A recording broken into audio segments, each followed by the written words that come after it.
All right, everybody, doing more random birth charts. I don't know why I was interested in this one. I just kind of watched some YouTube video on Nero, the Roman emperor. I'm going to get empire and emperor mixed up a lot here, but his birth date is December 12th, 37 8, with a birth time given of 7:30. So that's not very accurate, I'm sure, and it's been rectified. So we kind of have to take that with a grain of salt.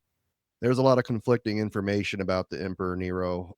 Some sources say that he wasn't as tyrannical as some sources claim him to be, and that he was really popular among the common Roman citizens, and that he did a lot of things with deflation and actually was very diplomatic and things like that. I'm sure you guys heard the story where he burned Rome down and blamed it on the Jews. One source said the Christians, but I guess we'll see. And he played the fiddle while doing so. But he also had these extravagant parades and stuff devoted to himself and Roman games. And he put on these concerts and these poetry readings where he forced everybody to watch them for hours and hours on end. And he actually committed suicide to get out of it. So I guess we'll just take a look at his chart and see what's going on. Start off with his sun here, which is teetering on his cusp. It's 19 degrees and 18 minutes. His cusp was 19 degrees and 55 minutes of Sagittarius. So we'll probably throw it over in the first house, but we'll treat it as in the first and 12th house. He did seem to have some possible psychosis. Of course, she lived way before our time, so we don't know how he actually was and what he was actually like, but the way he was reported, and I think with this big stellium here, he probably was evil. That's a good possibility, but of course, we have to look at things one by one and piece them together. But a Sagittarius sun would indicate someone that's adventurous and outgoing and likes philosophy and learning things and exploring things and doing things. I know some of the claims where he's more narcissistic and psychotic say that he wanted to be worshipped as a god and the people didn't accept him. Like I said, some sources say the commoners loved him and adored him. So there's a lot of conflicting information out there, but he wanted to be worshipped as a god. So he wanted to move the empire from Rome over to Alexandria in Egypt, where he would be a pharaoh and they would literally worship him as a god.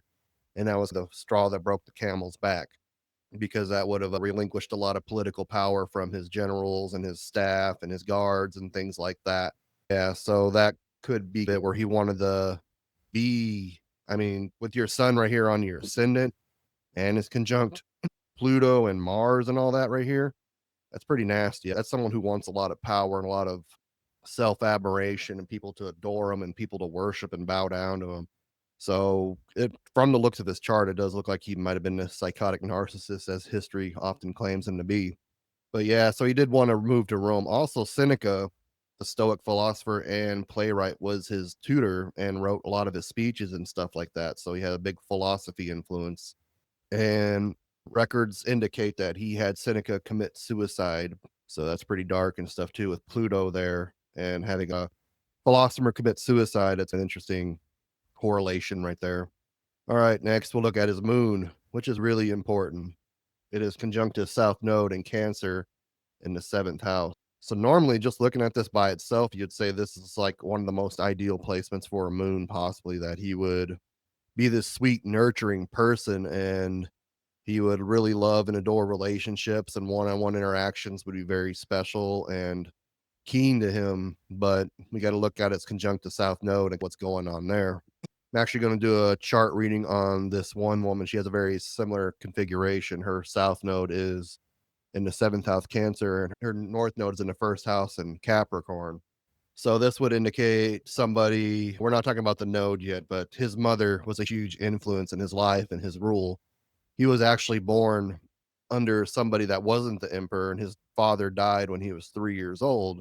So again, like you see the father wound right here, and it's conjunct Pluto, so that could indicate, and it's in the first house basically, so that could indicate a death of a father at an early age or something like that. So that's an interesting tie there. But his mother seduced Claudius, who was the Roman emperor, and he was eventually adopted by Nero.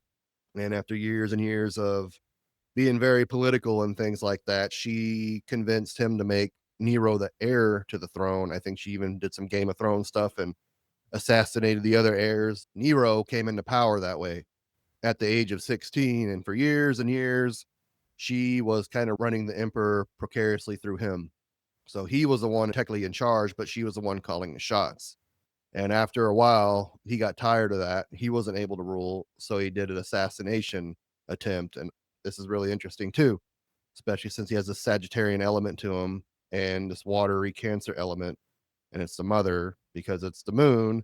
He staged a shipwreck with she was on, but she ended up surviving and swimming back to shore and came back. So he had assassinated a good old fashioned way and had her guard stab her to death, and he became emperor.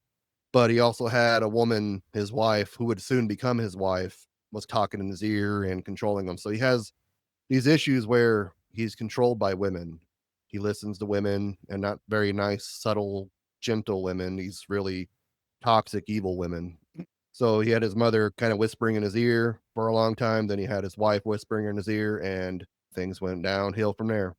And he also started off his reign really good. All records pretty much indicate this, that he was fair and he was for the common person and he helped people out, and he was about deflation and making things cheaper for people, and he made amphitheaters and sports centers and everything like that. And the people loved him.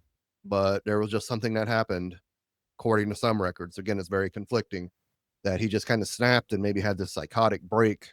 And that's where these delusions of grandeur started coming in and these extravagant parades. And he just spent so much money on himself that it was starting to bankrupt the democracy, or I guess it wasn't democracy, the empire, I should say. But look, we got a Sagittarius ascendant, which we talked about a bit already with the sun and his Pluto and his Mars and North Node right on it, making this stellium here. People who have Sagittarius ascendants and strong Sagittarian energy, including myself, can often be very over idealistic and they think they're always right and they're hard headed and they only see the big picture. They don't see the details. So they just look very far and they don't see the little details in front of them collapsing. So that's something that Nero probably had an experience with. And he just saw his way and his ideas as the best and didn't want to listen to other people and be fair and be courteous. And like I said, he had these urges to move and explore and expand the empire and make these radical changes, which ultimately led to his assassination. Let's take a look at his Mercury. It is in Scorpio in the 11th house. So he was a public speaker. Was a spokesman for his community. And it's also stationary. So it's probably either going to go from retrograde to direct or direct to retrograde. So it was in a very stationary spot where it's in its purest form and it's unadulterated. He probably had some issues with psychosis, so maybe he talked crazy. Maybe he didn't like superficial small talk and he wanted everything to be about himself and he wanted depth and psychology and intellectualism and everything like that. And he wanted the power for himself.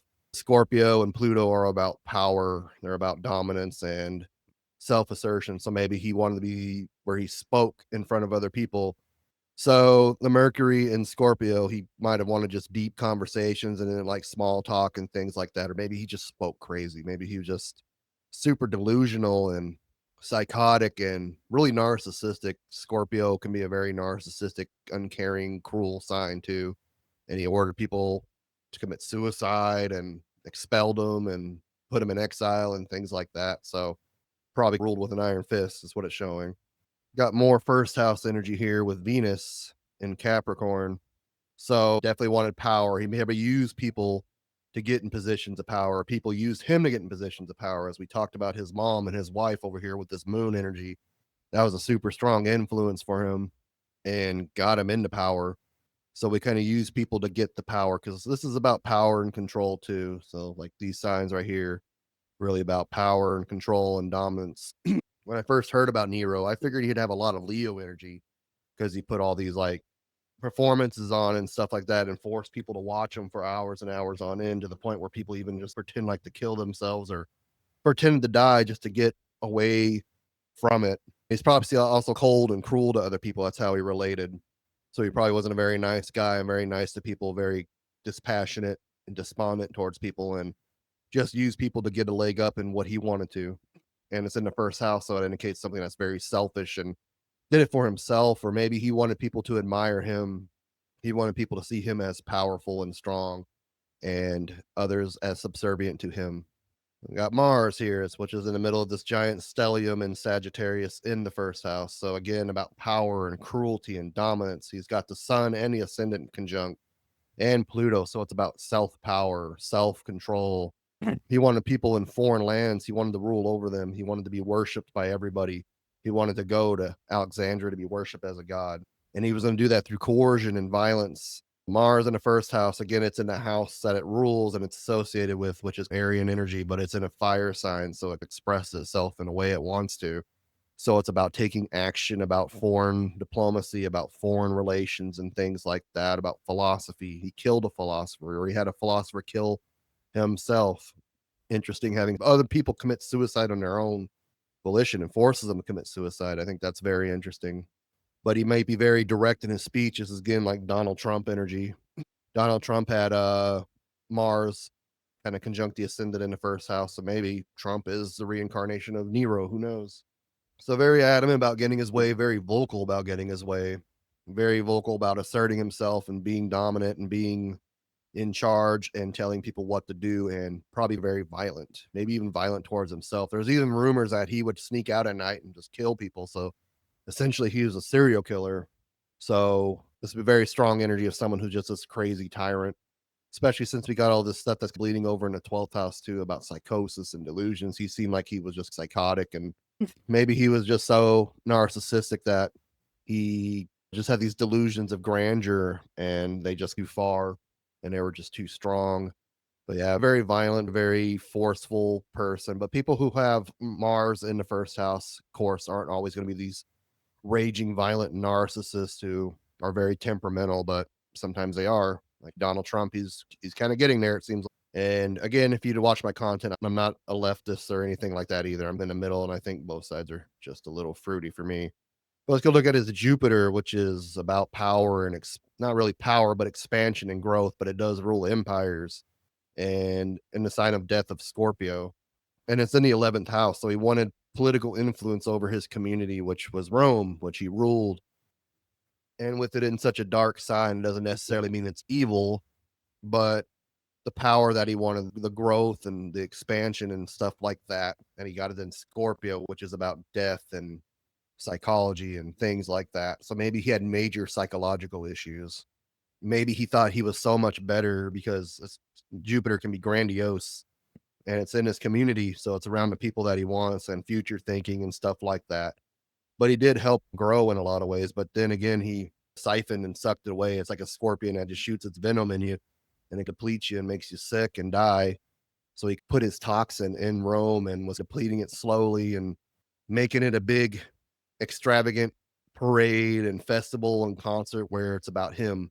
He's showing it all about him and his grandiosity. One more thing too, it's also the ruler of his chart too. So Jupiter, Sagittarius, very big, extravagant. Look at me, I'm powerful and strong and dominant energy, very attention seeking and grab you by the balls and takes you in. Now we'll look at Saturn, which is the ruler of his north node, which is in Virgo in the ninth house. So, like I said, he wanted to take the empire and take it over to Alexandria and change things up. And he ruled it with an iron fist. So he wanted that foreign influence with the ninth house and that power. He wanted not just to worship him, but other people too. And he literally wanted to be worshipped as a god. And he, under his rule, according to a lot of his generals and stuff, he made peace with a lot of people, a lot of empires, and was very diplomatic and stuff like that too. So maybe he had strong diplomatic skills, but not far away. And the next planet we're going to talk about is Uranus. Not quite close enough to be a stellium. It's 11 degrees apart, but it's still in the same house and the same sign, so it has similar influence. And there's also coins with Nero and stuff on it, but that's pretty much given because he's the emperor of Rome. Yeah, but even like when he was a kid and his mother talked Claudius into adopting him, one of the first things that happened was he put Nero's face on a coin, even as a child. So that money, earth, metal, energy, especially with Capricorn, or I should say Saturn, but it is trining that. See, it's trining his Venus. So we'll talk about those a little bit later. I filmed this before and forgot to add all that stuff. But yeah, so he had his face imprinted on money and things like that too. And it was traded all around the empire because Rome just wasn't Italy. It was all over the known world at that time. So his face was in foreign psyche as well too in their minds. And we got Uranus there in the ninth house in Virgo. So how he was in service to people, also with Saturn too. Like this is about service to others, Virgo, and this is very dictator like, very controlling, very power. So he had power while he was serving other people too. But it was very erratic and crazy here with Uranus. Like I said, he probably had some psychosis. He was probably fine for a while, probably a bit on the narcissistic side, but then he just maybe he became schizophrenic and had the psychotic break. And being Roman emperor probably isn't a very good combination. But like I said it many times already, I don't want to keep repeating myself. He just uprooted, or he was trying to uproot the empire and take it over to Egypt, where he could be worshipped as a god. So he was just kind of, oh, let's go do this now. We're going to change this up. Oh, we're not doing this today. We're going to throw a parade about me. So he just spent all this money and all these resources on things and just went against the grains of Roman society and just was like driving it into the ground and bankrupt, and he had to be killed. All right, let's look at Neptune. Neptune in Aquarius in the second house. So again, crazy financial spending, very sporadic with Aquarius, because Aquarius is associated and ruled by Uranus, at least in modern times. So again, maybe his mood, maybe his self-worth, maybe one day he loved himself, but the next day he hated himself. So his self-worth was just fluctuating and all over the place. The Senate didn't pass his bill to clear out old buildings so he could put what he called the quote unquote golden house. So mysteriously a fire broke out. And that's where the rumors where he watched Rome burn while he was playing the fiddle. I guess his instrument of choice was actually the lyre, which is kind of like the small harp. But again, this could be very musical and very poetic and things like that too. And this could be very crazy and chaotic and all over the place. So I think maybe this is where some delusions and some psychosis go and things like that. And he was just spending money lavishly on himself and was running Rome into the ground. He had all these visions and all these ideas, but they weren't really based in reality, because that's what Aquarius and Neptune kind of are. They're just all over the place and theoretical, really. So I think that kind of maybe led to some of his demise there. All right. Some reason Chiron ain't on here. I can't get Chiron to pop on this software for some reason. For Nero, it pops up for other charts, but we'll talk about Pluto here a little bit. So, like myself, I'm a first house Pluto, and it's on my cusp too. It's about 3 degrees away, and it's in Sagittarius. So this would have been very generational for him. This is just his generation, but whoever rectified this put it on the first house, and kind of makes a lot of sense. Wherever Pluto's at, this shows where you have that power and domination, and he didn't want anybody controlling him. He wanted power for himself. He wanted to be in charge and have that autonomy. And like I said, he had his mother and his wife whispering in his ear for years, and he said, no, no more of that. I'm executing you, and I'm taking charge, and I'm going to be cruel because Mars is right here, and I'm going to be powerful because my sun and my ascendant are right here. And it's a lot of times I was reading sources on Pluto in the first house, and it just comes to a time where you decide you're going to be good or you're going to be evil. And a lot of sources say that he was evil, and others say that it was just blown out of proportion. Guess I'll let you be the judge and read about him. He's an interesting guy. I guess I need to do some chart readings on some nice, loving people and see how that reflects. Rather, I always pick these really crazy, cruel people like Jeffrey Dahmer and Hitler and Nero and stuff like that. Guess Pluto on the first house in your ascendant will do that to you. You think very darkly, you think very pessimistically, but I think it's very important to study evil so you can watch out for the signs and see where to go. And if you have Pluto in your first house too, leave a comment. Let me know your experiences. I'm really fascinated with Pluto in the first house. It's a very rough placement, but very interesting as well, because you just want this power for yourself and you don't want to be controlled. And it's in a fire sign too, so it's just going to be like burning everything in its path, quite literally, with Nero. So no Chiron, so I guess we'll jump into his nodes. So we talked about his south node a bit already. It's in Cancer in the seventh house. So at one point he was coddled and controlled. His mother groomed him to be emperor and be very passive about it. She played the political strings and pulled all those political strings and got him into power and got him in this throne of Rome and ran the empire through him. They needed the male emperor, but she was the one calling the shots. So he had all these women controlling him. Eventually, he had his wife controlling him, who ordered him to kill his own mother, commit matricide. And it's making all these oppositions here to Pluto. and Mars, which is about death and killing. So that makes a lot of sense. And like I said, too, his father died at a young age because the sun is conjunct here. That could possibly be an indicator. The mother and the father aren't directly related in modern astrology with the sun and moon, or perhaps it could be Saturn as the father. But in this example, it does seem pretty concurrent there. So he need to get away from being caring and loving towards other people, and he need to be more selfish and cruel. So we kind of look at the south node as a negative tense. Like we kind of look at it like, oh, these are the bad habits that are straying away from you and what you need for your soul to grow. But because you follow your north node and you stray away from your south node doesn't necessarily mean that you're going to be good and you're going to do good things. You might have to strive more towards evil. And I think his north node pointed him more towards evil. Again, this is 7:30, so we got to take this birth time with a grain of salt. It's probably rectified. It does say biography here. His rating is B, which means biography. So whoever got this chart time got it from a book or something like that. But again, 2,000 years ago almost, because it's 37 AD. We don't know exactly when he was born. It's going to be interesting reading the lady's birth chart who has the same nodal aspect as him, because the ruler of the south node is Cancer, and that is ruled by the moon. So it is conjunct the south node. So that's very powerful. So it's kind of like the descendant and stuff's over here, the one-on-one relationships with other people and his mother. It's also Gemini too, his descendants in Gemini. You're gonna have multiple people that are controlling him. Like I went from his wife to his mother. And all this stuff over here is opposing his relationships, and he got all these violent planets, these dark planets over here.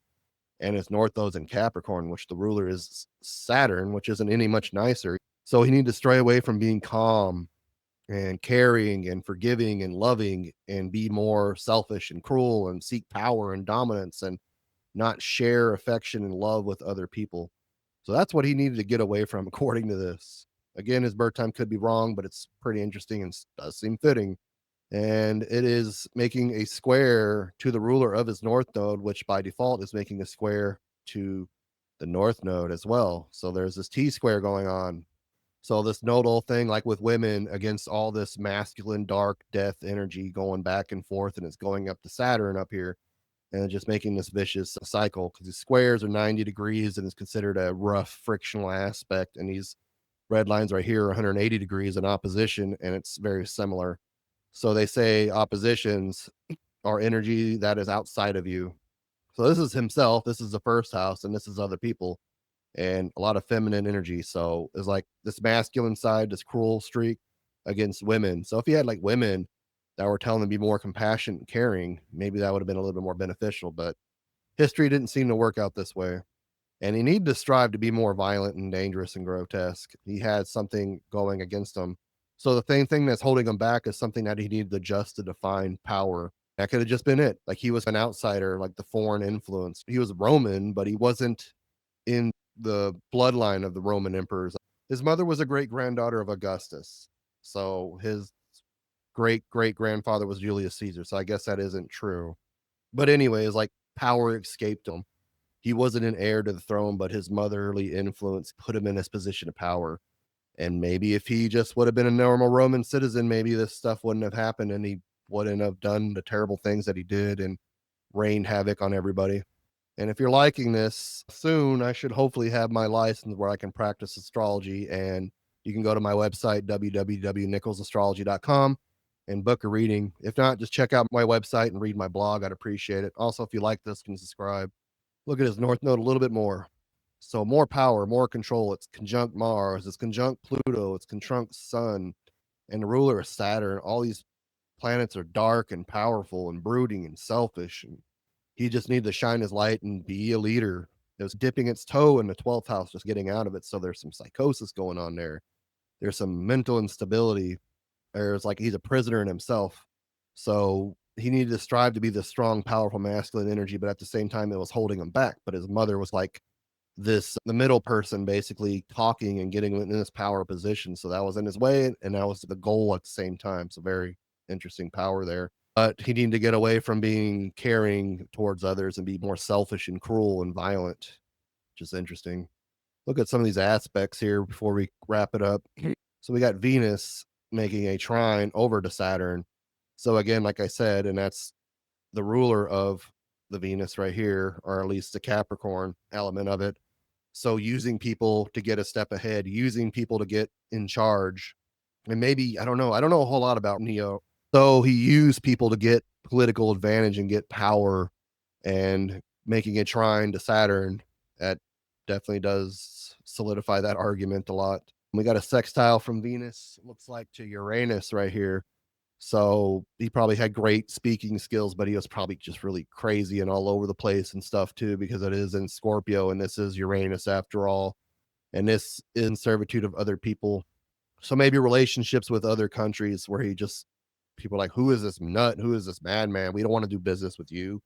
Kind of don't want to go to war with you either because you're really crazy and unpredictable. We don't know what's going to happen. We also got a quincunx to Mercury over to his moon. So again, his mother whispering in his ear, his wife whispering in his ear, this feminine female woman energy controlling him and speaking vicariously through him. And that's like this frictional, strange aspect that's hindering him and making him uncomfortable and making it awkward and weird. And he took care of that very violently. But I think that's all I have for Nero. Like I said, if you want to check out my website, www.nicholsastrology.com, hopefully soon you can book a reading with me.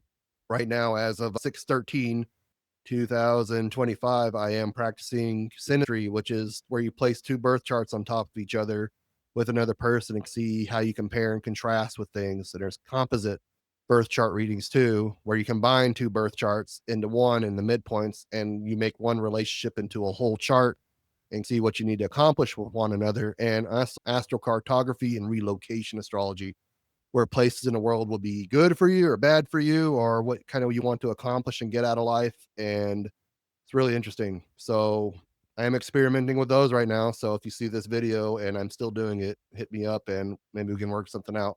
Thank you for watching.